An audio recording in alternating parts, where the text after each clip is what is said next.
तो दमपद में मैंने बताया था छुकी चिक्सुचेपा संगे की सुंगी दुची जो ये ग्रंथ है, इसके अंदर 423 गाथाएं हैं।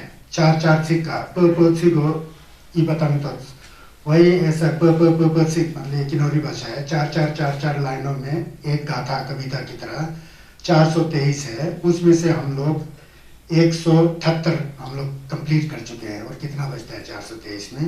और अध्याय इसका लेवु जो है खोमलिंग बोलते हैं किन्नौरी भाषा में, जो लेवु चैप्टर बोलते हैं इंग्लिश में, उसमें 13 चैप्टर समाप्त हो चुका है। अब 14वां अध्याय, पाली में इसको वग कहते हैं, इसको बुद्ध वग।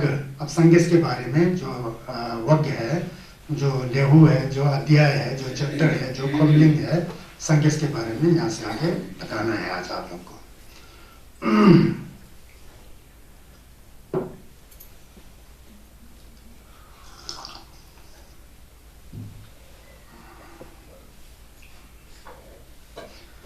बुद्ध वग्गो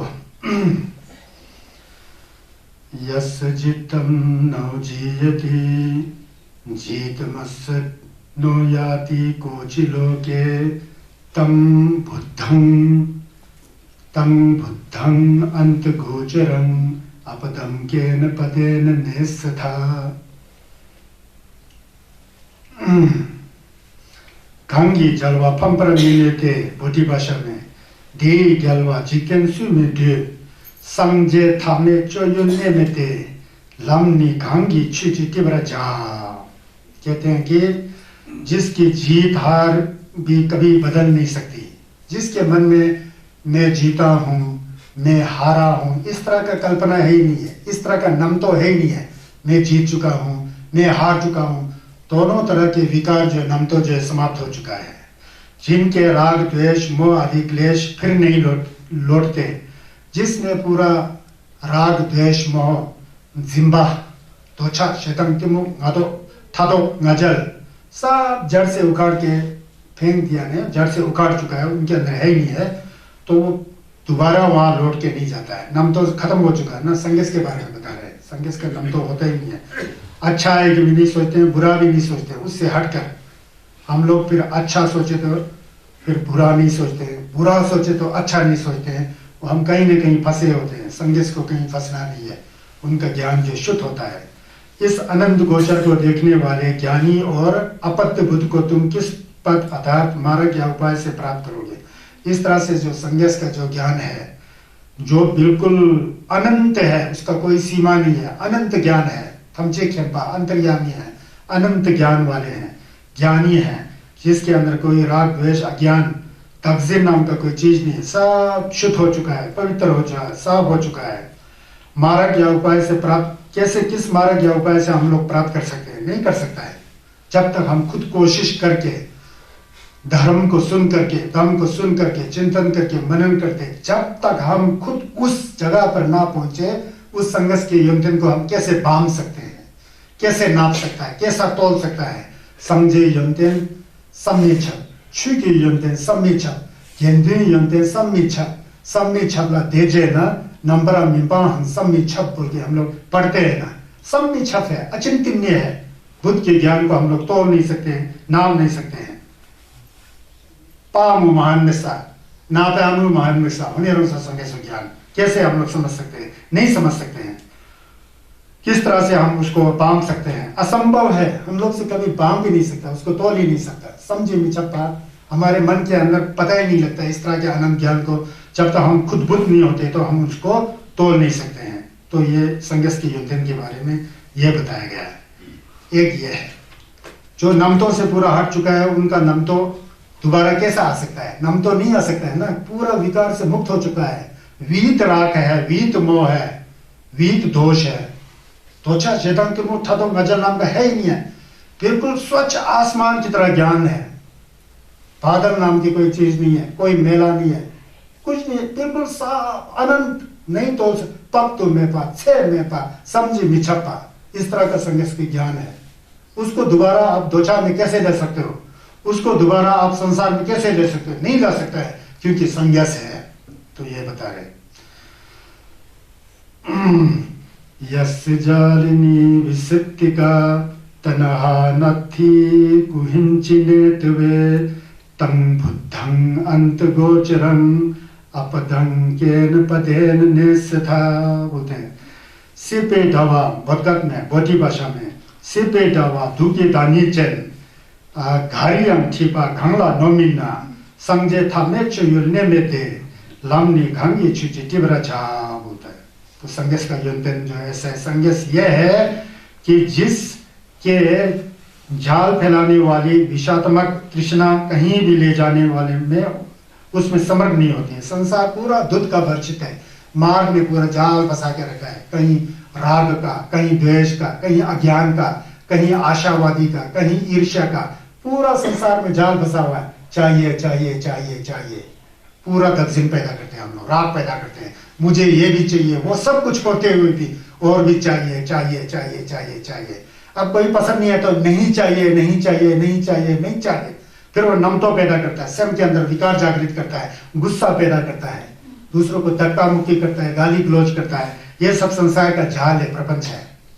संसार असत्य है, संसार जो है असली में नहीं है, अर्कोलंग जो जिंदगी से अर्कोलंग, जिंदगी तो हाले अर्कोलंग, जिंदगी माता श्रीमान मानी, जिंदगी नहीं है नहीं कह रहे हैं, जीवन नहीं है नहीं कह रहे हैं, जीवन है, लेकिन दुर्भाग्य यह है कि असत्य है, झूठ है। इसीलिए तो कर्मा रवि मरमे तंग वाला यही आता है।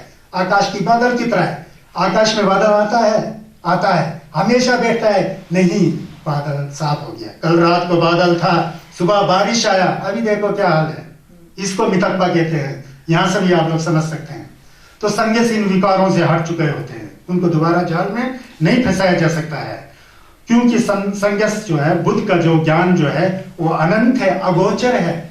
अनंत मतलब वही था में पास, छह में पास, नाप नहीं सकते, तोड़ नहीं सकते। हम आप जैसे संसार के प्रपंच में फंसा हुआ, संसार के दगजिन में फंसा हुआ लोग संगेश के बारे में क्या समझोगे? कुछ भी नहीं समझ में आता है हम लोग को संगेश के बारे में। मूर्ति संगेश थोड़ी ना है, मूर्ति तो संगेश नहीं है, मूर्ति तो संगेश का प्रतिनिधि है, उनको याद करने का एक तरीका है। कुंडा जो है दुर्जय चौपा पढ़ाया ना मैंने आप लोगों को कितने बार दुर्जय चौपा पढ़ाया। बाद में कहते हैं कि रब्जर, क्या रब्जर बोलते हैं संगेश से, रब्जर जी स्वल्प चमदेन दे की संजेता नमम धीमी मालाक्सो, कुछ ऐसा है ना। क्या आप बुद्ध को शरीर से देख सकते हो? तो कहते हैं कि नहीं देख सकते हैं। तो बुद्ध क्या है? बुद्ध ज्ञान है, शुद्ध ज्ञान है, पवित्र ज्ञान है। मूर्ति तो एक संकेतात्मक बुद्ध का एक तस्वीर है। मेरा भी फोटो है, कहीं वहां देखो एक फोटो, वहां वो फोटो में थोड़ी ना हूं, वो तो मेरे जैसा लगता है, मैं नहीं हूं ना। उसी तरह संगेश का कुंडा संगेश नहीं है, लेकिन संगेश का कुंडा का मूर्ति का पूजा करने से, फूल चढ़ने से, अर्घ्य चलाने से धप्पा होगा तो उसमें संगेश का झिलक तब आता है, वरना वो सोना है, चांदी है, तांबा है, मिट्टी है, सीमेंट है, ये हो सकता है। तो इसीलिए दुर्जय चौपा ने कहा कि जो लोग मुझे मूर्ति में देखता है वो मुझे नहीं समझता है, क्योंकि संगेश को ज्ञान से देखा जाता है। जिसके अंदर ज्ञान है, शुद्ध चित्त है, पवित्र है, तो वही संगेश को देख सकता है। उसमें कहते हैं दुर्जय चौपा में, कंदंगाला जुक्सुतुम दंदंगाला दर्शेपा लोपेलम जुपा केबो दिता नामितम संजय नमनी चुनीता डेंबा नमनी चिचिकु चुनिशे जमाइंते दिनिशे बर नुमाई। दुर्जय चौपा में आता है, लास्ट में 2-3 पेज से पहले आता है, सबको पता होगा आप लोग को। तो संगेश को मूर्ति में नहीं देखा जा सकता है, संगेश को कुसुक में नहीं देखा सकता है, संगेश को ज्ञान से देखता है। जितना हमारा स्वयं जो है चंगमा होगा, दत्पा होगा, दमसिक होगा, उतना उतना हम संगेश के नजदीक होते हैं। वास्तव में संगेश जो है ज्ञान है, संगेश मूर्ति नहीं है। तो यहाँ भी कहते हैं कि इस तरह के संगेश के ज्ञान को हम लोग कैसे बांध सकते हैं? हम लोग नहीं बांध सकते हैं। तो संगेश को आम आदमी तरह देख करके हमारी तरह समझ बैठेगा तो यह हमारी गलत फहमी है, हम लोग गलत समझते हैं, क्योंकि वो अनंत है, अगोचर है। अगोचर मतलब हम इस बुद्धि से संगेश का अनुभव नहीं कर सकते हैं जब तक हम खुद कॉम्युनिकेशन करके अंदर से हमारे विकार को खत्म करें। तो संगेश अपने मन के अंदर ही संगेश दिखाई देगा, वही संगेश हो जाता है, हमारा स्वयं से संगेश है। रंग से संजय हिंबा मोमाशय बोले वाला इसीलिए है, थोड़ा शब्द ग्रह में समझ गया ना। अपना मन संगेश से हमको पता नहीं है, तो हमसे गलती हो गया, हमें माफ कीजिए बोलते हैं।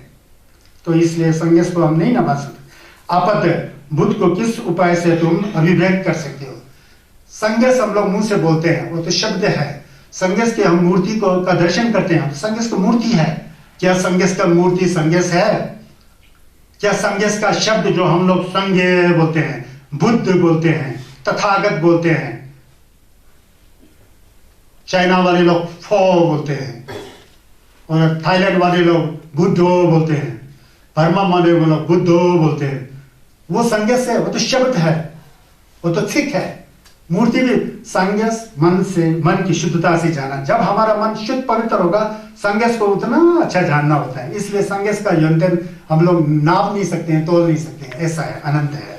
तो ये बता रहे हैं, यस्य जालनी विस्सति का तनः नत्थि कुन्यन्ति नेतवे तम बुद्धम अनंता गोचरम अपदम केन पदेन निष्ठा। सम्मिच्छम है, सम्मिच्छम अचिंतनीय है, नहीं वो कर सकता है। यहाँ पर मैं आप लोग को एक क्या कहते हैं वो बताऊंगा, एक कहानी अट्ठ कथा के द्वारा इसको स्पष्ट करूंगा। भगवान कहीं दिल्ली के नजदीक कहीं ऐसा बताया जाता है, कम्मसदम नगर में जब पधारे थे, पदार्पण हुआ था। ये कहीं हरियाणा के साइड में कहीं था कहते हैं, आजकल उसका सोनीपत के आसपास में, गुरु जी को पता है, वहाँ पर एक विपस्सना सेंटर भी है। परम पूज्य गुरु जी सत्यनारायण गोयनका जी ने वहाँ विपस्सना सेंटर खोल के रखा है। तो वहाँ पर आए थे कहते हैं बुद्ध, संज्ञा चंदन देश, वहाँ कुरुक्षेत्र में, कुरु प्रदेश में आए हुए थे। तो उस समय जो है वहाँ का एक ब्राह्मण था, उसका पदार्पण हुआ था। तो वहाँ पर एक मागंधीय नाम का एक ब्राह्मण था। उस ब्राह्मण का एक सुंदर लड़के थे, अति सुंदर, बहुत सुंदर लड़की, बहुत, ऐसा तो इस जम्बूद्वीप में नहीं होगा। जम्बूद्वीप मतलब जम्बूद्वीप में ऐसा कोई लड़की था ही नहीं, थी ही नहीं, इतना सुंदर, शरीर से भी सुंदर, शरीर से, खासकर शरीर से बहुत सुंदर थी, पूरा सुंदरता के लक्षणों से युक्त थी। तो ब्राह्मण मागंधी ने, अपनी बेटी का नाम भी मागंधीय था, मागंधिया, ब्राह्मण का नाम मागंधीय, दिया बोले से औरत बन जाती है ना, स्त्रीलिंग हो जाता है। तो उसके लिए वर ढूंढा, पति ढूंढा, कहीं भी नहीं मिला, उस तरह का सुंदर युवक कहीं मिला ही नहीं। तो उन दिनों में तथागत सम्यक संबुद्ध संज्ञास उस क्षेत्र में आए थे। कहीं बुद्ध गोचरे कर रहे थे रास्ते में, या कहीं प्रवचन कर रहे थे। तो उस समय ब्राह्मण मागिंदी ने संज्ञास का दर्शन किया। इतना सुंदर, आज तक ऐसा देखा ही नहीं। संज्ञास है ना, सुंदर तो होगा। 32 महापुरुषों के लक्षण से युक्त, 80 प्रकार के अनुव्यंजनों से युक्त, सेंजंगो सुंजु चंगी पैसे संगो ग्याचू बोलते ना, उससे पूरा अलंकृत, इतना सुंदर, हैंडसम जिसे बोलते हैं, उसका कोई तुलना करने का दूसरा कोई नहीं। संज्ञास है ना, पूरा चारों ओर आभा से युक्त, रश्मियां निकल रहा है, हब्दम होसेर ठेर बोलते ना, इस तरह से। तो ब्राह्मण हैरान रह गया, हाँ ये आदमी मेरी लड़की के लायक है।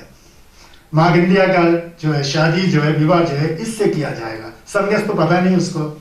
बोला कि अब मेरी लड़की बहुत खुश है कि क्यों ना मैं इनसे पूछूं। जाकर के संज्ञास को पूछते हैं, हे बस आप इतने सुंदर हो, इतने, आज तक मैं इतना परेशान था कि मेरे लड़की के लिए कोई वर ढूंढ रहा था, वो मिला ही नहीं। वर ढूंढ रहा था, कोई मिला ही नहीं। थक करके, नमन करके पूछते हैं कि आप इतने सुंदर हो, इतना, आज तक मैं ढूंढ रहा था अपनी लड़की के लिए, वर ढूंढ रहा था, आप मिल गए, क्या आप मेरे लड़की मागंधिया से विवाह करोगे? संज्ञास मुस्कुराए। उन्होंने स्वीकार भी नहीं किया, अस्वीकार भी नहीं किया। तो ब्राह्मण ने सोच लिया कि मान गया, मेरा लड़की का काम हो गया, समझ लिया। हो करके लड़की के पास जाते हो, बेटी आज बहुत अच्छा हुआ, तुम्हारे लिए वर मिल गया। कसम मापा बोल, संज्ञास मापा चलो, हमको आपके वर मिल गया, देखो, देखना चाहती हो, यह है वो। फिर उस लड़की को, लड़की बहुत खुश हो गया। फिर उसने पहले से सुंदर की थी, उसके ऊपर मेकअप किया, फिर उसने आभूषण लगाया, कान में क्या लगाते हैं पता नहीं, आप लोग को पता हो गया, जो लगाना है सब, लतरम पतरम सब लगा दिया। लगा करके बहुत सुंदर होकर के, डबल सुंदर होकर आती है अपने बाप के साथ, मागंधी के साथ आके संज्ञास को नमन करके बोलते हैं, यही है मेरा लड़की है, अब आप दोनों का विवाह हो जाए तो मेरे से भी बोझ हट जाएगा। अक्सर हम संसार में बोलते हैं ना, बोझ ऐसा करके ऐसा। फिर संज्ञास बोलते हैं, तो उस समय संज्ञास कहते हैं, देखो, बोलते हैं, आप लोग को मैं एक बात बताता हूँ। मैंने 29 साल की उम्र में जो है गृह त्याग किया। मेषा के राजकुमार सिद्धार्थ था, 29 साल की उम्र में मैं गृह त्याग किया। सत्य की खोज में मैं बाहर निकला।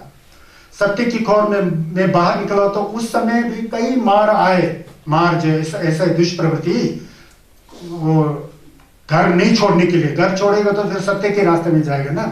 सत्य के रास्ते में जाना दूत का बरछेद नहीं चाहता है। कोई भी मार, कोई राक्षस या कोई दैत्य या कोई भूत प्रेत नहीं चाहता है कि कोई आदमी संन्यास बन जाए। जब मैं 29 साल की उम्र से, उससे पहले भी था, 29 साल में जब मैं गृह त्याग किया, उसको महाअभिनिष्क्रमण कहते हैं, जब छोड़ के आया तो उसी समय से मार मेरे पीछे था, बोलते हैं। कोई लड़की के रूप में, कोई ड्रावना राक्षस के रूप में, ऐसा करके मुझे बहुत तड़पाया, बोला भगवान बुद्ध ने, उनको समझा रहे हैं, ऐसा तड़पाया। और उसके बाद मैं निरंजना के नदी के तट पर 6 वर्ष तक गौर तपस्या कर रहा था। उस समय भी मुझे तपस्या करने नहीं दिया इस तरह के दुष्प्रवृत्ति ने, राग ने, द्वेष ने, अज्ञान ने, ये मार ने, राक्षसों ने, दैत्यों ने, बरछत ने मुझे बहुत बरछत लाने का कोशिश किया। बरछत बोलते ना हम लोग, विघ्न बाधाएं लाने का बहुत कोशिश किया, फिर भी मैं जो है वहां से विचलित नहीं हुआ। बाद में जब मैंने सुजाता का खीर खाया, जब मैं बिल्कुल हड्डी बन के सूख गया था, तो उस समय कुछ सुजाता बहन की खीर खाया। उसके बाद में हिच पुष्ट हुआ। जब मैं चल करके स्वस्तिक ब्राह्मण से जो है एक पूला घास लेकर के, उसको लेकर के एक पीपल के बीच पेड़ के नीचे पूला को खोल करके घास का बिछोना करके जब मैं बैठा था, तो उस समय भी उन मारों ने मुझे बहुत वो किया।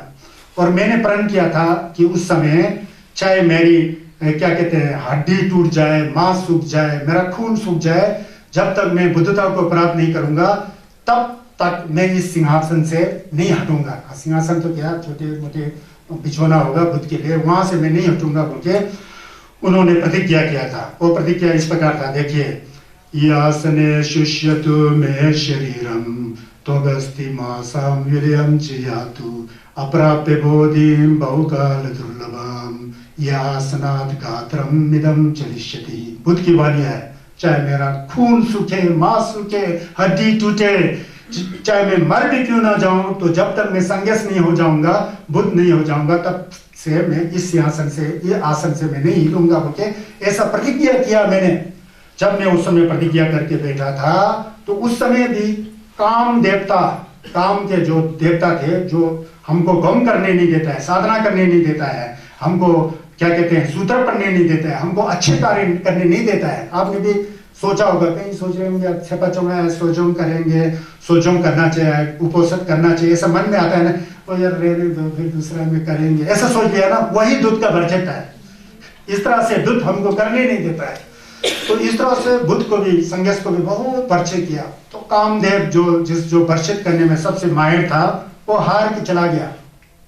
हार के चला जाने के बाद उसका बेटियां थी, बोलते 3 प्रकार के, इसमें आता है कथा पाली के उसमें साहित्य में आता है। 3 बेटी का नाम, एक का नाम है तनाहा, दूसरे का नाम है रति, तीसरे का नाम है आरती, कुछ ऐसा, सेमा घामा बोलिए ऐसा आता है। उन लोगों ने बहुत सुंदर रूप था, उस बहुत सुंदर रूप करके उनके सामने आया। संन्यास को जो है गौन से हटा करके संसार में डालने के लिए, ऐसा वर्षित करने के, ऐसा आया।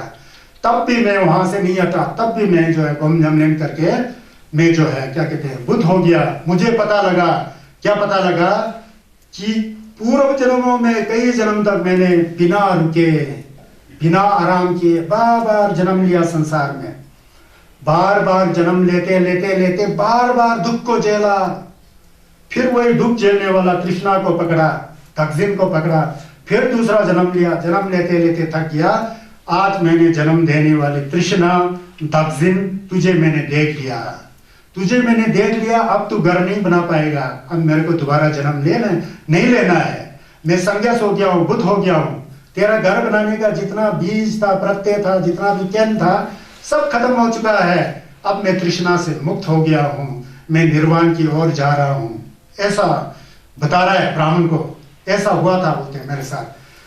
अनेक जाति संसारं संदा विषम अनिपिसम के कारकं गवेसंतो दुःखा जाति पुनः के कारकं दिद्धोसी पुनः कहं नकासी सभ्ये ते फासुका बग्गा ये कूतं विसंखितं विसंखारगतं चित्तं तनहा नाम खेमज्जगाति।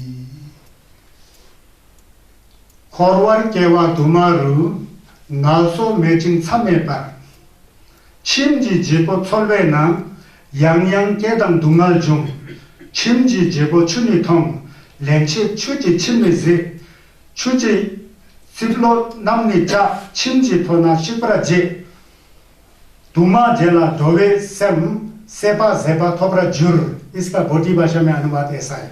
मैंने इसका पहले ही बताया, कई जन्मों से मैं जन्म लेते रहा, तू घर बनाते रहा, घर बनाने वाला धक्जिन तुझे मैंने देख लिया, आज से मैं घर नहीं बनाऊंगा बोके संज्ञा से स्पेसित है। सुन धक्जिन से सब खत्म होके विकार मुक्त हो गए। तो ब्राह्मण को कहते हैं मागंधीय को, मैं बुद्ध हूं, मैं बुद्ध हूं, मेरे अंदर विकार नहीं है।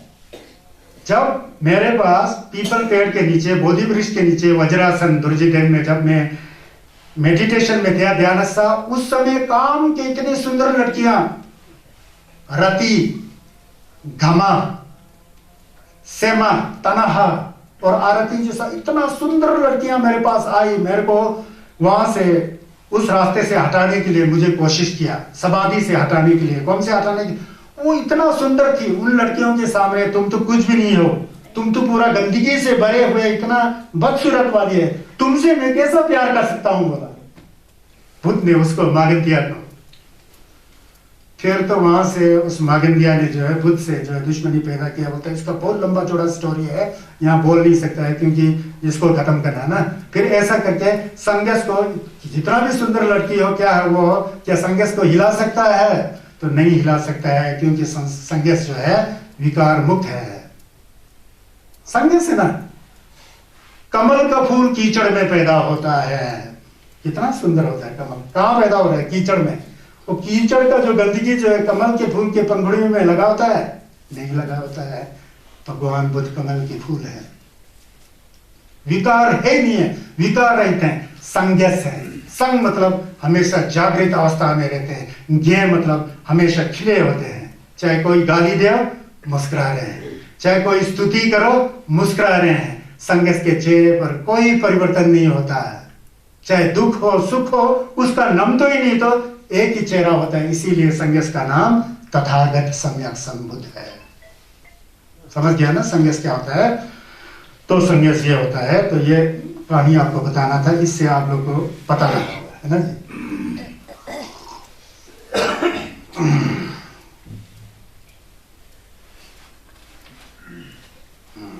यही है। उसके बाद आगे जाता हूं तीसरा गाथा में। ये दो गाथा, एक अटकथा के द्वारा इसको स्पष्टीकरण किया। अब तीसरा गाथा बुद्ध भक्त का, और 181वां गाथा जो है संपूर्ण धम्मपद का। ये जान पशुता धीरा निखम्मुपस्मेरतः देव पीते संपीयन्ति संबुद्धानं सतिमतं बोलते हैं। तो यहाँ पर ये काशी में बताए थे इस गाथा को। घंजिक समतेन लुल्लरतेन झामे नेवराचिला जे जोपे संजे डेंडेनपा तेनम लानी लायंगहुन बोलते हैं। संज्ञस का योनदेन है सब। ये जो चैप्टर ही संज्ञस के, संज्ञस हाले तो सुनो, संज्ञस कैसे थे, बुद्ध कैसे थे, संज्ञस किसी कहते हैं, यहां से आपको पता लगेगा पूरा संज्ञस क्या होता है। जो धीर, ध्यान में लग, जो हमेशा धीर है, हमेशा हिम्मत वाला, उनमें हमेशा जागृति है ना, उनमें स्फूर्ति है, उनके अंदर क्या कहते हैं, बहुत ताकत है, ज्ञान का ताकत है, और हमेशा ध्यान में होते हैं। खाते पीते उठते सोते जहां भी जाओ हमेशा ध्यान में होते हैं। बुद्ध जो ध्यान में होते हैं। हम लोग तो ध्यान करते समय पालथी मार के हम लोग कोशिश करके बैठना पड़ता है ना। संज्ञस हम क्यों माली सोल छोदे रंग तोशे रंग जिमे रंग पतंग रोए रंग तेरंग निमाली गोमो गोमो नीच। इसीलिए संज्ञस है। हर एक अवस्था में ध्यानस्थ होते हैं, इसीलिए तो हमेशा जागरूक हैं। हम तो वैसे नहीं है ना, हम तो सीख रहे हैं। तो इस तरह से होते हैं, परम शांत होते हैं। शांत, परम शांत, शांत नहीं परम शांत। शांत तो कभी कभी हम लोग को कोई किसी ने थोड़ा घुसला फुसला दिया तो हम भी खुश हो जाते हैं। संगीत संज्ञात हुआ, प्रवचन देते थे तो वातावरण पूरा शांत होता था। जंगल के जानवर, चाहे गिद्दड़ हो या लोमड़ी हो या हिरन हो या शेर हो, सब संघर्ष के शोध को सुनते थे। ऐसा करके ऐसा अजीब लगता है। या तो इस तरह से थे संज्ञस है ना। हमेशा ध्यान में थे, धीर थे, निर्वाण पद को प्राप्त कर लिए थे। इस तरह से सम्यक संबुद्ध को इतना शांत, इतना सज्जन, इतना पवित्र, इतना सहज, इतना ध्यान में रख, इतना परम शांत, निर्वाण की अवस्था में हमेशा। निर्वाण का मतलब मरना नहीं होता है, निर्वाण का मतलब शांत होना होता है। महापरिनिर्वाण को तो गोम्बा सोक्षी करने को कहते हैं। तो इस तरह से था। इस तरह से होने पर देवता लोग भी हमेशा नमस्कार करते थे बुद्ध को, ऐसे थे। तो यहाँ कहा जाता है कि यहाँ देखो एक अटकथा है, तथागत सम्यक संबुद्ध 35 वर्ष की आयु में बुद्धता को प्राप्त करते हैं। उंगलो सुमचो सोना संगे संगे। उसके बाद संज्ञा होने के बाद कुछ वर्षों के बाद अपनी माता का याद आता है। देखते हैं अपने ज्ञान के चक्षु से माता ने कहाँ जन्म लिया, तो ऊपर देखते हैं कि माता जो है सुमचु तसुंगी ने रीचल को रिरप के ऊपर एक देवलोक है, उसको सुमचु तसुंग कहते हैं। उसको पाली में तावस त्रिंशत बोलते हैं और संस्कृत में त्रयस्त्रिंशत बोलते हैं।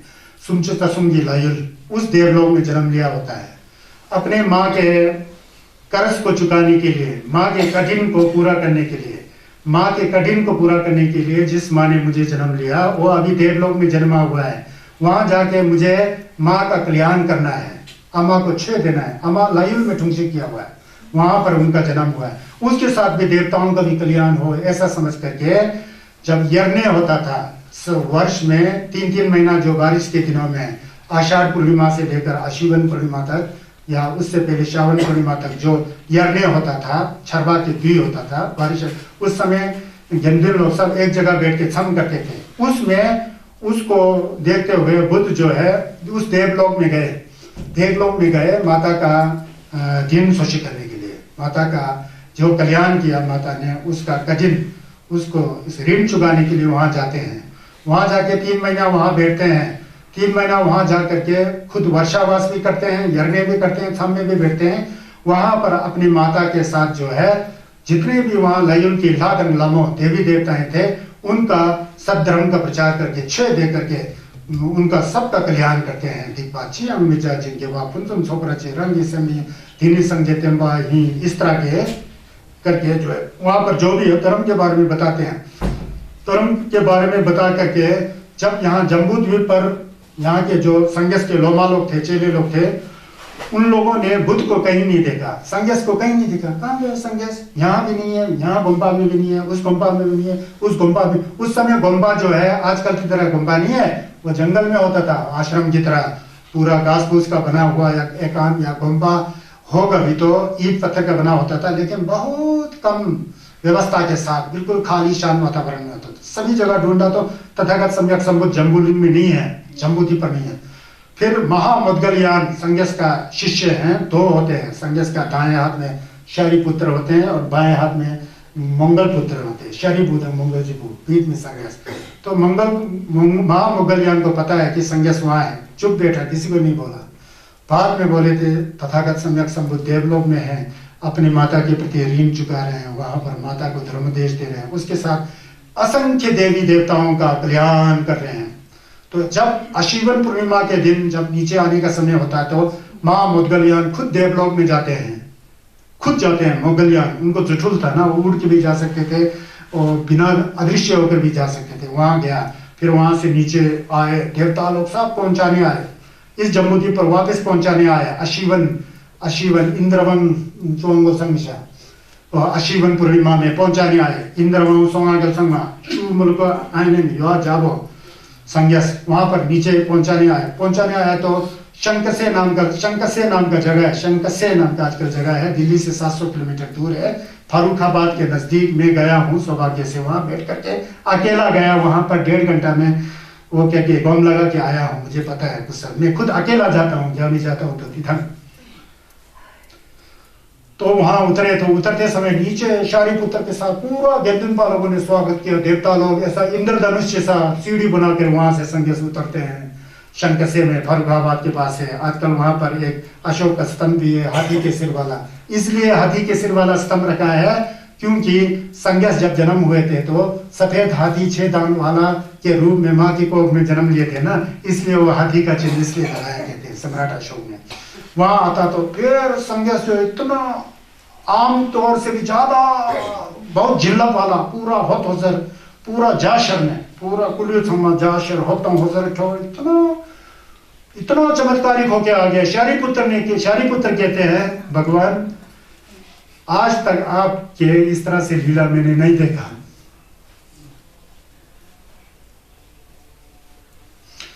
तो वहां पर स्वागत करते हैं। तो वहां आजकल शंख से बोलते वहां है, फिर वहां उतर के आते हैं तो वहां पर फिर देवता लोग में गुण गाया बोलता है कि बुद्ध केवल मनुष्य के शास्त्र नहीं है, देवताओं के भी शास्त्र हैं बोल के। इस तरह से देवताओं में भी बुद्ध जो है बहुत प्रसिद्ध है बोल के। अकल्पनीय हमारे मन में जो है बुद्ध के बारे में समझ आ ही नहीं सकता है। ऐसा यंतन, ऐसा कू, ऐसा सुंग, ऐसा थुक, हम जितना जितना गौम जमन करेंगे, साधना करेंगे, उतना उतना हम समझ पाएंगे। अन्यथा मनी कब्डो स्थूल रूप में जो मोटा मोटाई करते हैं उससे तो संघर्ष को समझना बिल्कुल असंभव है।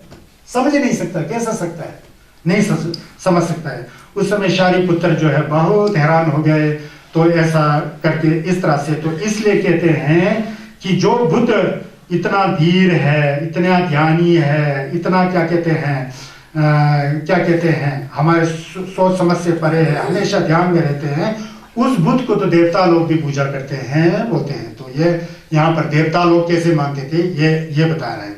तो इसी उपलक्ष्य में एक सूत्र आता है रत्न सूत्र। रत्न सूत्र के सबसे अंतिम रिंचन 2 बोल के, जब हम लोग कोरोना वायरस वगैरह था ना, श्रीलंका और बर्मा और थाईलैंड के बनते लोग जो मंक्स लोग और रत्न सूत्र का पाठ कर रहे थे, उससे जो है नशा कचा सबको फायदा होता है। तो उसमें कहते हैं कि यानी भूतानि समागतानि सिततानि भूमो वात अंतरिक्षे तथागतम देव मनुष्यानां पूजितम। तथागत को देव मनुष्य दोनों पूजते हैं। देखो यहाँ फिर तथागतम देव मनुष्यं पूजितम बुद्धं नमस्सां स्वस्ति होतु धम्मं नमस्सां स्वस्ति होतु संगं नमस्सां स्वस्ति होतु।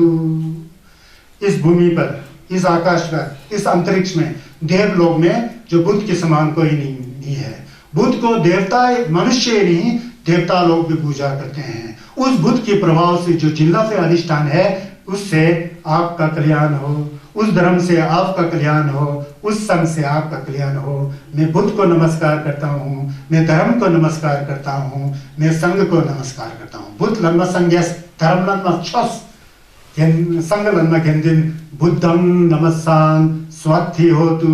बुद्ध को नमस्कार करके आपका कल्याण हो, आप स्वस्थ रहे, आपकी स्वस्थ मुक्ति हो, कल्याण हो, सब मंगलम। यहाँ से आया है मोलम मोलम। जब जितने बाद में जब जितना भी मोलम का कंसेप्ट है ना, इन्हीं सूत्रों के द्वारा उसको फैला करके विस्तृत करके फिर बहुत ज्यादा मोलम वगैरह इस तरह से ठीक से आया होता है। तो ये मैं पता ये है।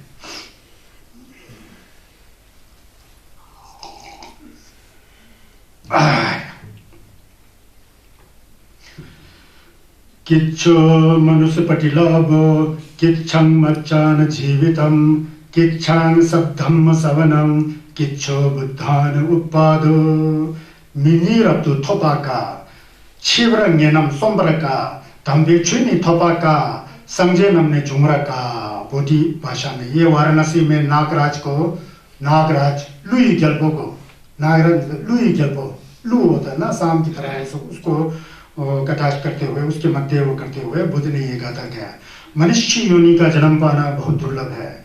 मनुष्य जीवन मुश्किल से बना हुआ है, अर्थात मृत्यु निश्चित है। सद्धर्म का सुनना मुश्किल है ना, तो मुश्किल से मिलता है। बुद्धों का उत्पाद बहुत मुश्किल होता है।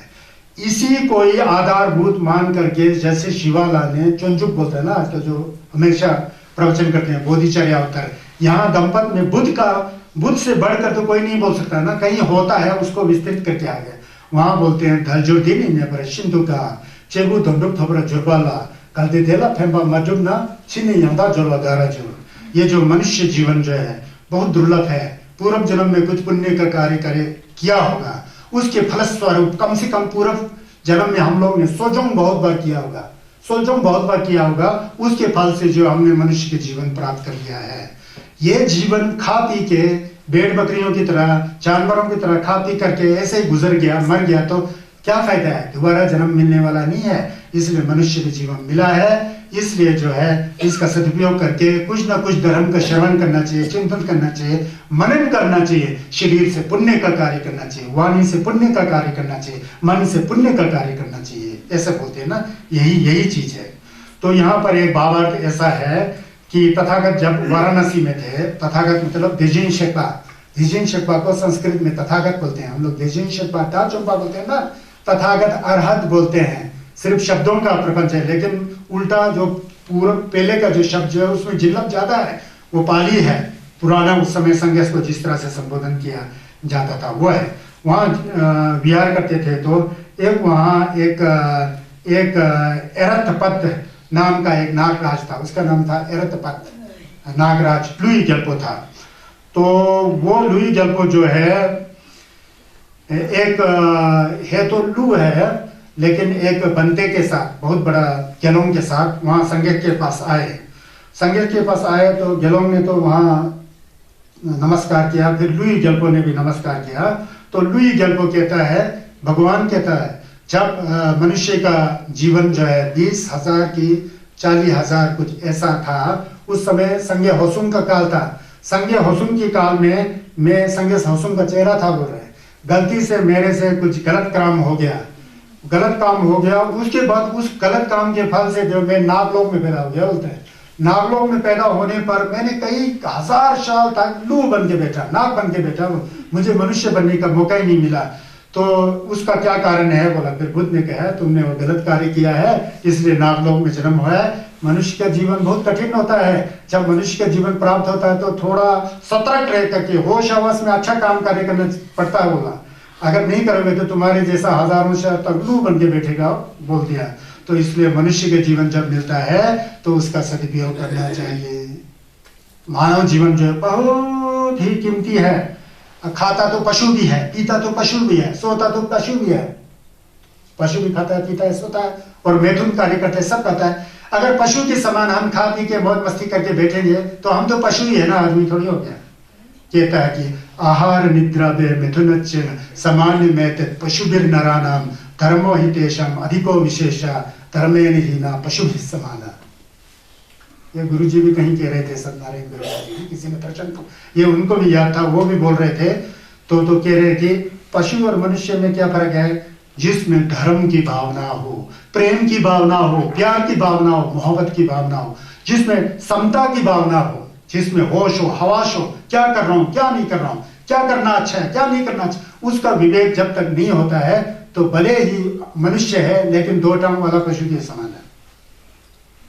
आहार निद्रा व्यय मिथुन, यह तो सामान्य पशु, सामान्य में तक पशु भी नरानाम, पशु और जीव मनुष्य में समान है, सब बराबर है। फिर क्या है विशेष, धर्मो हि तेषाम अधिको विशेषा धर्मेण हीना पशुभिः समाना। धर्म ये एक विशेषता है कि मानव को मानव बनाता है और पशु और मानव को वहां से अलग करता है, राक्षस और मानव को वहां से अलग करता है। तो इसलिए जो है हमारा जीवन बहुत कठिन होता है। तो इसलिए जो है उल्टा पुल्टा काम करने में हम लोग बहुत रुचि लेते हैं, जिज्ञासा लेते हैं। तो लेकिन क्या कहते हैं, धर्म का काम करने में हम लोग बहुत सुस्त होते हैं, बहाना निकलते हैं, एक्सक्यूज बहुत करते हैं। करने को तो मन है, क्या करना है, हम लोग खरवा में है, खरवा ऐसा है, फिर मौका ही नहीं मिलता है। तो मौका ही नहीं मिलता है तो आप भोगते रहो, हमारा क्या है। आप धर्म करेंगे तो आपको ही फायदा, मौका नहीं मिलता, मौका नहीं करते रहो और अधिक धूप झेलते रहो, क्या कर सकते हैं ना सर जी। तो यही होता है ना। एक बार एक आदमी पूछता, कल परसों एक आदमी पूछ रहा था गुरुजी मेरे से ना, गुरुजी सभी रिमोचे लोग बहुत बर्थडे मार रहे हैं, नाच रहे हैं, गा रहे हैं, ढोलकी बजा रहे हैं, फूल लगा के खूब नाच रहे हैं, बोल रहे हैं जंगी वगैरह में वहाँ खूब नाच रहे थे। यह बर्थडे, अब बर्थडे नहीं मनाते हैं, बोला मैं अपने जिज्ञासा से नहीं मनाता, बोला मुझे बर्थडे मनाना ही है, लोगों को। अच्छा उसका जिल्लत जो हमेशा बोलते आते हैं ना जी, तो यहाँ पर यहाँ देखिए, सब पापस्य किरणं, अब आ गया वो गाता, सब पापस्य किरणं कुशलस्य उपसंपदा सचिति परियोदपन्नं एतं बुधानुशासनं। ये भी श्रावस्ती में कुंगाओं को दिया था। दीपा चियांग बिजाजिंग केवा फुंसुम सोपरचे रंगे सेमनी योंसु दुल देने संगे टेम्पा ही। यहाँ आ गया, यहाँ बताए थे वो। देखो हम लोग जो भी लामा हो सब यही बोलते हैं ना, तो ये है धम्मपद का गाथा नंबर 183, याद रखो। दिग्वचियम कहाँ है? धम्मपद का गाथा नंबर 183 किस वर्ग में है? बुद्ध वर्ग में है।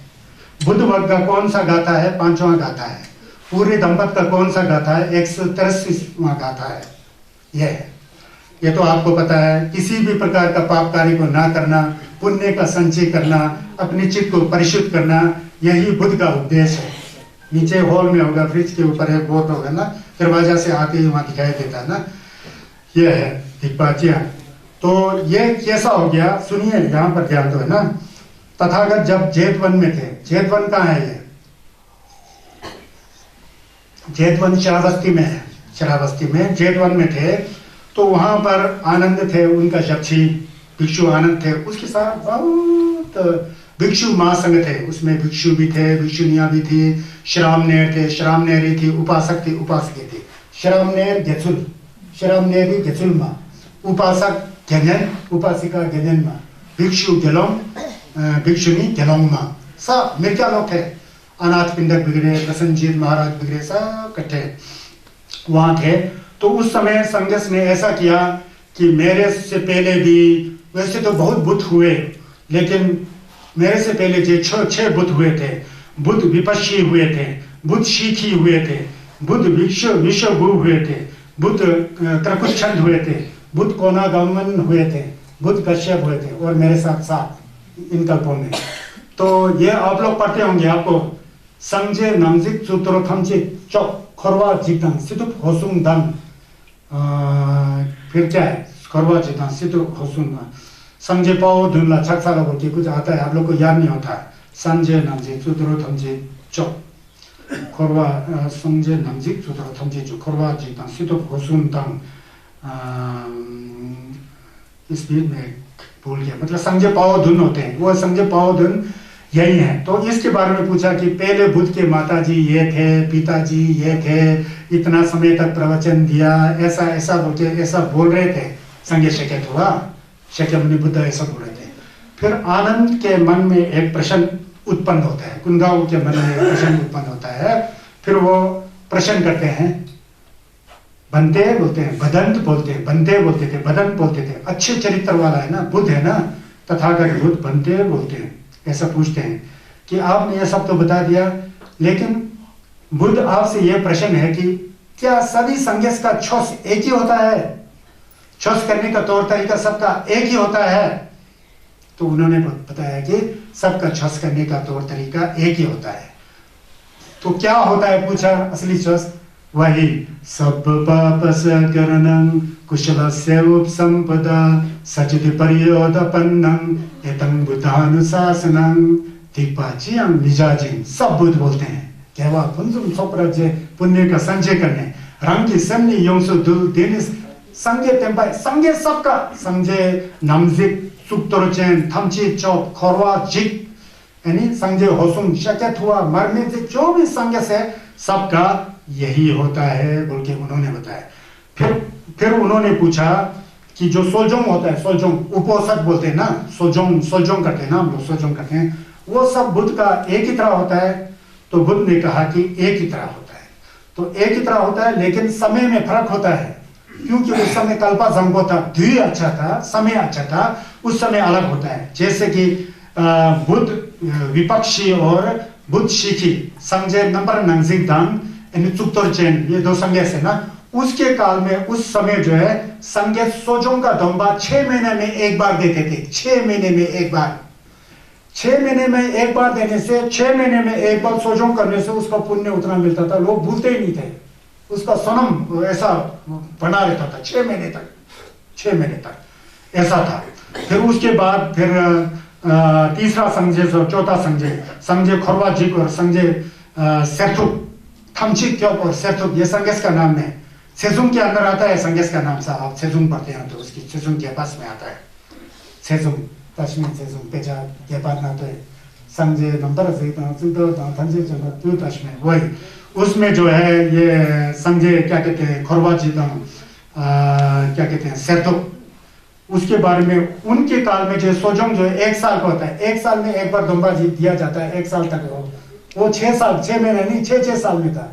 ये 2 बुद्ध के काल में उस समय 1 साल में 1 बार सोजोंग देता था।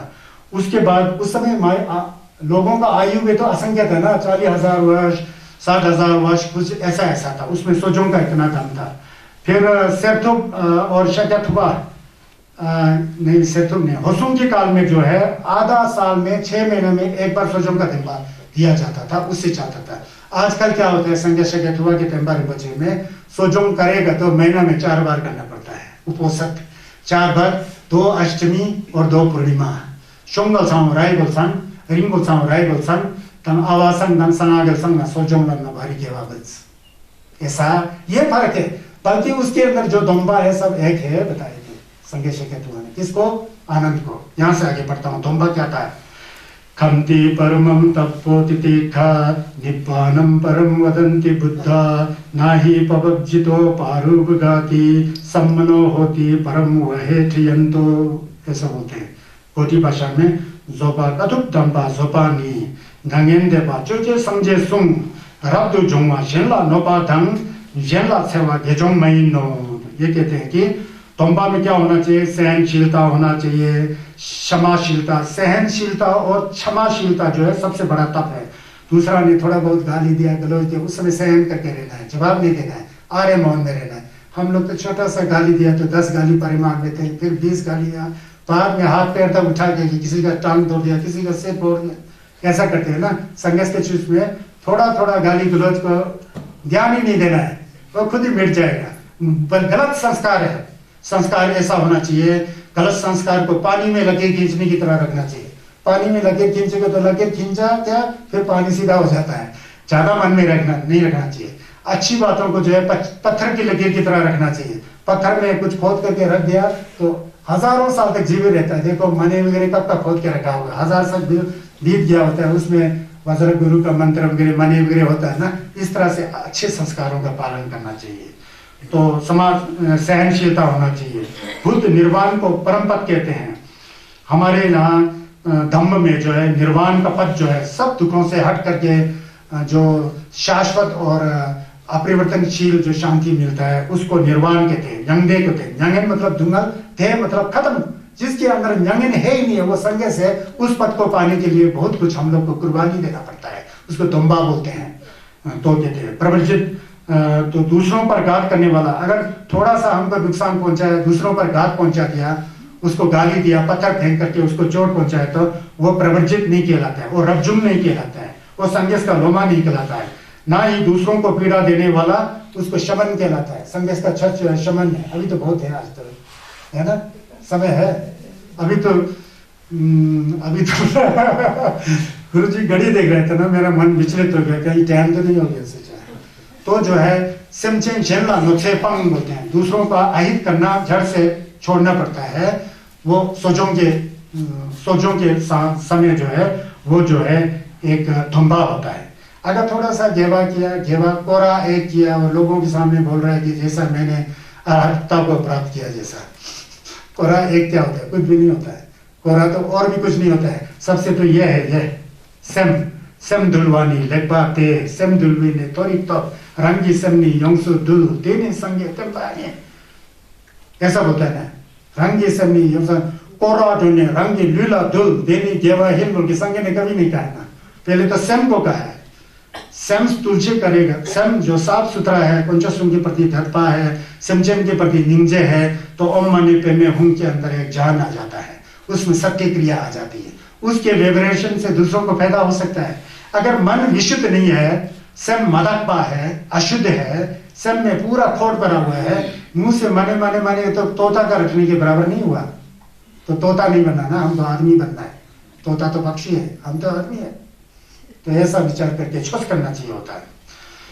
अगर ये जो शतंग होता है, बहुत होता है कि शतंग तभी दीपका में, सोपा तभी कथुब में, चंजुग में हुआ, जैसे शांति देव है। इन्हीं चीजों को आधार मान करके बोधिसत्वा बोधि क्या कहते हैं, शांति देव ने कहा। सोपा तब सहनशीलता के बराबर कोई तब नहीं है ना। और क्रोध के बराबर कोई पाप नहीं है। क्रोध एक ऐसा अग्नि है जो सबको पसंद कर देता है। तो इसमें दंपत में ही आता है, नाहि वेरानी वेरानी संबंधी अवेरेन ही सम्मन्ति एस धम्मो सनातनो। संघर्ष का सुनिए, एस धम्मो सनातनो, यही सनातन धर्म है। तेना नमयंग ठोवा ही दानम शिवरा निजुरते मिठो वाई जिजुरते तेनी युंगडुंग छुए न बोलते हैं। इसका पोटिया अनुवाद है। कभी भी जो है क्रोधित मन से जो है मन शांत नहीं होता है। मन में शांत लाने के लिए क्रोध को हटाना पड़ता है। जब क्रोध हट जाता तो मन खुद शांत हो जाता है। यही सनातन धर्म है, यही कूटस्थ धर्म है। तंपत का श्लोक है ये, तंपत का गाथा है, समझ गया? यह है एस धम्मो सनातनो। आजकल तो सनातन धर्म का अर्थ ही दूसरा निकाल दिया। सनातन उसे कहा जाता है कुदरत के कानून और विश्व के विधान को जो कभी नहीं बदलता है। जन्म लेने के बाद मरना है, ये सनातन है। कमाने के बाद कमाना है, ये सनातन है। आग का लक्षण जो है गर्म है, ये सनातन है। पानी का लक्षण जो है तरल है, ये सनातन है। पानी कभी ठोस नहीं हो सकता है, आग कभी ठंडा नहीं हो सकता है, ये सनातन है। तो क्रोध ऐसा अग्नि है, क्रोध ऐसा है यदम तभी दिपा में स्वपा तभी कथम में होते हैं, ऐसा बोलते हैं ना।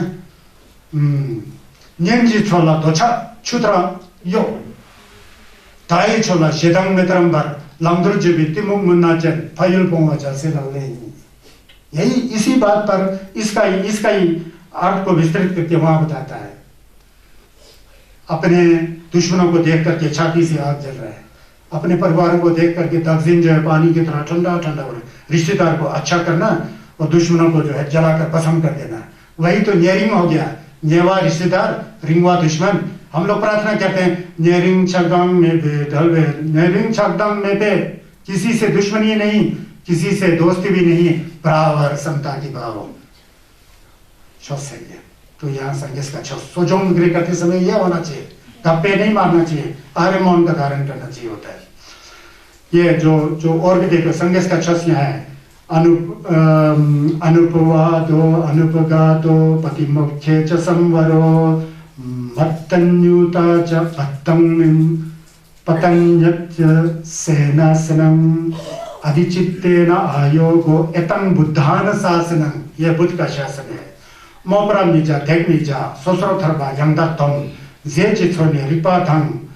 ये क्या है? पेथा धातु नेमल जा लपे संबा यंगदा चर देनी संजय तेंबा ही बोलते हैं। ये बुद्ध का शासन है।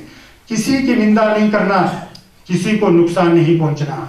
प्रतिमोक्ष जो बुद्ध ने एक विशेष एक नियम बनाया, शील बनाया, उसका अनुसरण करना, शील का संयम रूप से बनाए रखना, उचित मात्रा में खाना खाने के बारे में विकाल भोजनम वेरमणि शिक्षापदम समाप्त, ऐसा हो गया आता है ना। एकांत में सोना बैठना, चित्त का योग में लगाना, यही बुद्ध की शिक्षा है। ये बुद्धों का धर्म एवं शासन है। ये सारी चीजें हैं।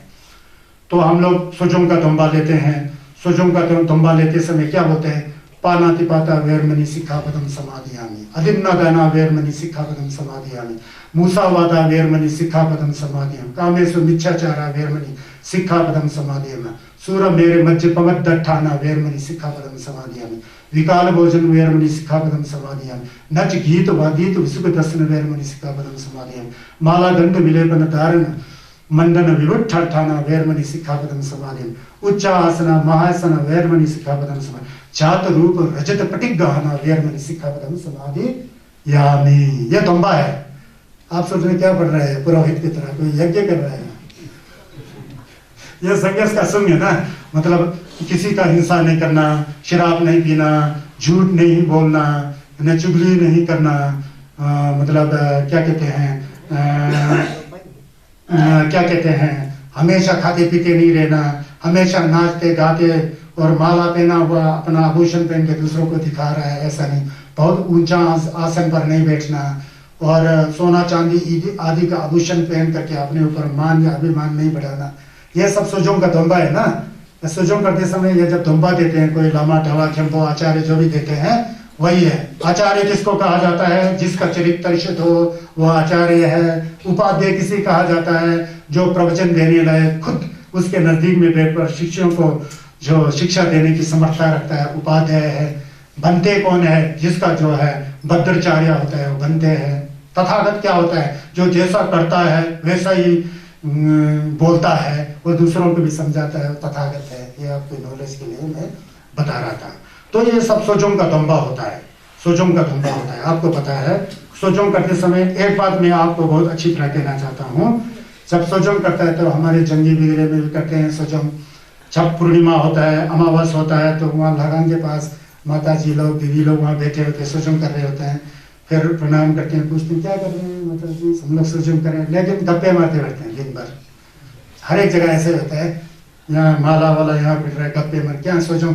उन लोग ने सोजोंग का मतलब भूख हड़ताल जैसे समझ के बैठा है, खाना नहीं खाना, उपवास, भूख हड़ताल है क्या? ये थोड़ी है। हाँ चलो, राजनीतिक दृष्टि से तो हम नेताओं को झूठ बोल सकते हैं, भूख हड़ताल है बोल के मैदान में बैठा, भूख लगे तो चुपचाप पीछे दरवाजा से समोसा खा करके फिर गेट के हम तो आजीवन भूख हड़ताल बैठेंगे। वो तो राजनीतिक परिवेश है। ये तो संज्ञा से कुंचक सुंगुत से रख करके सोजोंग बैठे हैं। सोजोंग दो तरह का होता है। सोजोंग खाना पीना छोड़ करके ध्यान देना एक, दूसरा होता है सोजोंग गाओ सानर सो शब्द वैध जनर जोंग जोंग। वो सोजोंग होता है गेवा सो तिकवा जोंग। तो इस तरह से सोजोंग करते समय चुपचाप बैठो ना, जो मैंने सुबह सिखाया साधना वो करो 15-20 मिनट करके, जब मन शुद्ध होता था तब जपो ना, मने वगैरह जो भी जपना है तब जपो। कुंचो सुन जैसा कि यहीं बैठे हैं, जैसा डर के साथ, होश हवास के साथ, अपने को सतर्क बना के, एक्टिव बना के, मुझे मरना है कल, तो सोजोंग तो कम से कम अच्छा करूं सोच करके अच्छा मन कर। सोजोंग के दिन बात करना ही छोड़ दो, आर्य मौन का धारण करो, बात करना छोड़ दो। कहाँ मानेगा वो बोल जैसा सुबह सुबह चिड़िया नहीं था, आदत है ना, मानता ही नहीं, आप मानेगा ही नहीं। चिड़िया को तो नम तो नहीं होता है, उसका तो स्वभाव है ना, चिड़िया तो चहकेगा ही। सुबह खिड़की के पास आ रहा था, पता नहीं क्या चौंक मार रहा है उसमें। सुबह जल्दी उठ गया, मैं 5 बजे उठ गया आज तो, क्योंकि रात को जल्दी सोया था। तो टक टक टक टक क्या कर रहा था, उतने में इतना एक बड़ा बहुत बड़ा बंदर, एक बंदर है मेरा दोस्त जैसा है, वो आता है जगा रहा है, मैंने बोला है तो ऐसा कर रहे हैं। मैं बोला यार इसको क्या समझेगा, ऐसा नहीं करना चाहिए, चोरी नहीं करना चाहिए हैं, और झूठ नहीं बोलना चाहिए, चुगली नहीं करना चाहिए। चुगली तो बहुत खराब चीज है। चुगली को हमारे भाषा में चुल बोलते हैं ना, वही चुगली है, चुल को ही चुगली बोलते हैं। तो देवता के पास जाएगा भी, वो कील ठोकते हुए चुगली लगाता होता है ना, उसको पता नहीं कि इतना 6 इंच का कील नीचे ठोक रहे हैं, उस घर में ये हो जाओ, उसको पता नहीं कि बाद में वो वापस आने वाला है, सबको वापस आ जाता है। मैंने देखा अपने आंखों से, फिर समझाना कैसा है। कई लोग तो समझ बैठे हैं देवी देवता ही संज्ञा है। देवी देवता संज्ञा है ही नहीं है, बिल्कुल नहीं है देवी देवता तो संज्ञा।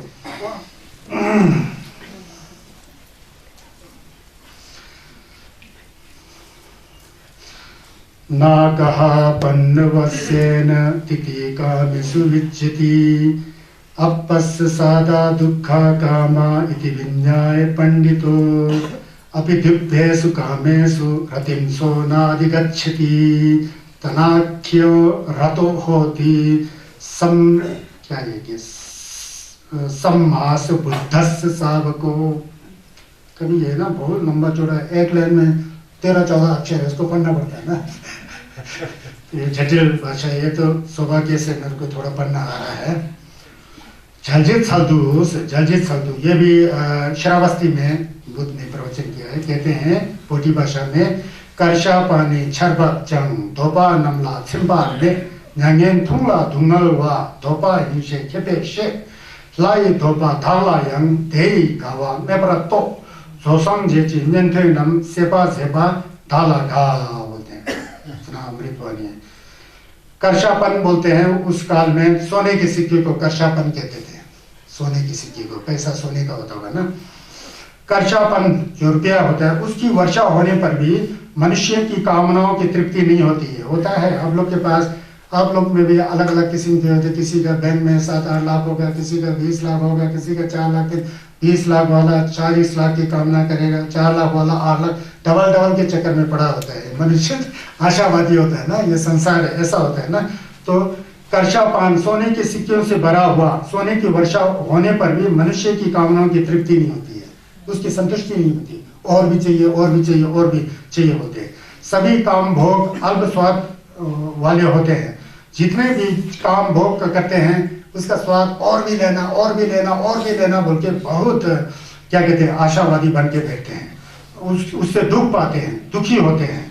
ऐसा जानकर जो असली जो विद्वान जो होता है, खसपा होता है, पंडिता होता है, पंडित होता है, साधु होता है, संत होता है, मुनि होता है, तो अच्छा पुरुष होता है, देवलोक के भोगों में भी रति नहीं रखता है, जो सही में धर्म का श्रवण करके सही रास्ते, उसको पता है कि ये संसार अनित्य है, शरीर ही नहीं रहेगा, तो जितना खुद के लायक खाना पीना है उतना काफी है, जीना चाहिए ना, रोटी कपड़ा मकान चाहिए होता है, उतने से तृप्ति हो जाता है, ज्यादा उसमें आशावाद भी नहीं होता है, वो भी नहीं होता है। वो कौन होता है? सम्यक संबुद्ध के शिष्य तृष्णा के और नहीं जाके तृष्णा के नशा को समाप्त करने के लिए जो है निर्वाण की ओर आकर्षित होते हैं। लेकिन जो आदमी असंतुष्ट होता है वो कभी संतुष्ट हो ही नहीं सकता। करोड़पति हो तो अरबपति हो तो खरबपति, कभी बढ़ता ही नहीं है।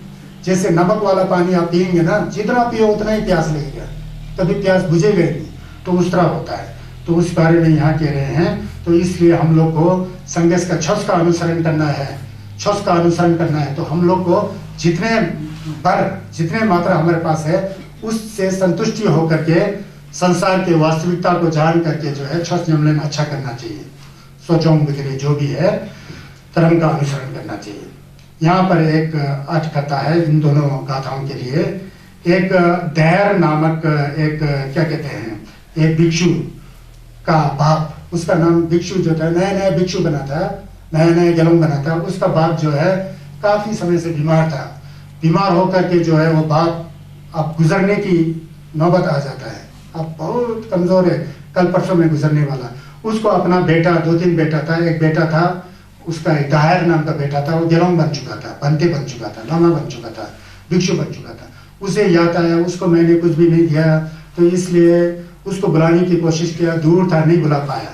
तो इसलिए अपने उस लामा गेलोंग दावा के लिए हक देना पड़ता है ना, कोई पिता अपने बच्चे को हक देता है। 100 कर्चा पाना, 100 सोने का सिक्का निकाल करके उसके लिए रखता है और अपने दूसरा बेटे को बुलाता है, देख बेटा ये तेरे भाई के लिए, भिक्षु दायर के लिए, उसको दे देना, मैं तो मर रहा हूँ, अब हम तो नहीं मिलना है। उसके हाथ में रखता है। इतने में पिता की मृत्यु हो जाती है और कुछ समय के बाद दहर आ जाता है, जो गेलोंग था, तो छोटा लड़का, वो आ जाते हैं। आ करके दूसरा भाई बोलता है, पिताजी मरते समय आपको ये रखा है, ये ले जाओ। कहता है कि मेरे को क्या करना, मैं तो भिक्षु हूँ, हम तो भिक्षा लेके खाते हैं, ध्यान करना पड़ता है, परित्राण का पाठ करना पड़ता है, नहीं चाहिए बोल के नहीं लिया। फिर कुछ दिन के बाद उस गेलोंग के अंदर आशा आ गया, वो नहीं, कब तक मैं भी मंकी खाऊंगा, कैसे ध्यान करूंगा, मेरे से नहीं हो सकता है, मेरे को गृहस्थ बनना है, सोच लिया उसने, बनना है। जा करके वो 100 कर्चा पाना ले करके ये भिक्षु का चीवर छोड़ करके अब गृहस्थ बनने के चक्कर में है। तो उस समय बुद्ध का पदार्पण हो जाता है, संगेस आ जाते हैं, बेटा क्या कर रहे थे तू, अब मैं घर बसाना चाहता हूँ बनते, अब मैं थक गया हूँ भीख मांग करके, मुझे साधना करना बहुत अटपटा लग रहा है, बहुत तकलीफ हो रहा है, मैं नहीं कर सकता हूँ। फिर उस समय बुद्ध का जो है थूक से उनके जो मन महाकारुणिक के मन से जो है एक अमृत की वर्षा आती है, करुणा का दया का वर्षा आती है। देख कैसा ये 100 कर्षापान से तेरा क्या होगा। फिर उन्होंने हिसाब लगाया, इतना तेरे घर के लिए, इतना तेरे गाय के लिए, इतना अनाज के लिए, बाकी क्या बचा है, फिर कैसे कमाएगा तू, ये कहीं का नहीं है। उनके ऐसा समझाते हैं संगेस उस दहर भिक्षु को, समझाते कुछ समझ में नहीं आ रहा था उसको। फिर बुद्ध ने बताया, तू पूर्व काल में राजा था, तू सोने की थाली में खाना खाता था, चांदी के कटोरे में तू चांदी के गिलास में चाय पीता था, इतना अमीर था, तेरे पास अरबों के हिसाब से, करोड़ों के हिसाब से कर्जा पाना था, फिर भी तुझे संतुष्टि नहीं हुआ, फिर भी भाग दौड़ कर रहा है, संसार प्रपंच का घर है, दुख का घर है, तू गलत कर रहा है, भिक्षु बन के रहे। मुझे ऐसा समझाने पर वो दोबारा भिक्षु बन करके कर्म स्थान ले करके फिर ध्यान करके वो निकल जाता है। मतलब यहाँ ये कहता है कि संसार जो है, संसार में जितना बैठेंगे, जितना आपके अंदर चाहत है वो कभी पूरा नहीं होगा। सबको पता होगा, हम लोग सोचते हैं आपके पास घर होगा, मकान होगा, सब कुछ होगा, फिर भी नहीं है सोचते होंगे आप, दूसरे को सोचते हैं वैसा अगर मेरा होता, वो भी उससे ऊपर वाला को देखकर वैसे मेरे पास होता, बोलके संसार में तृष्णा कभी खत्म नहीं होना पड़ता है। इसलिए संन्यास ने कहा कि तृष्णा जो है दुख का जड़ है, तृष्णा को सुखाने के लिए धर्म को सुनो, उसका चिंतन करो, भावना करके रास्ते में जाएगा तो सेटिस्फैक्शन जो होता है, कंटेनमेंट होता है, बहुत बड़ा दवा होता है। हमको संतुष्टि होना चाहिए।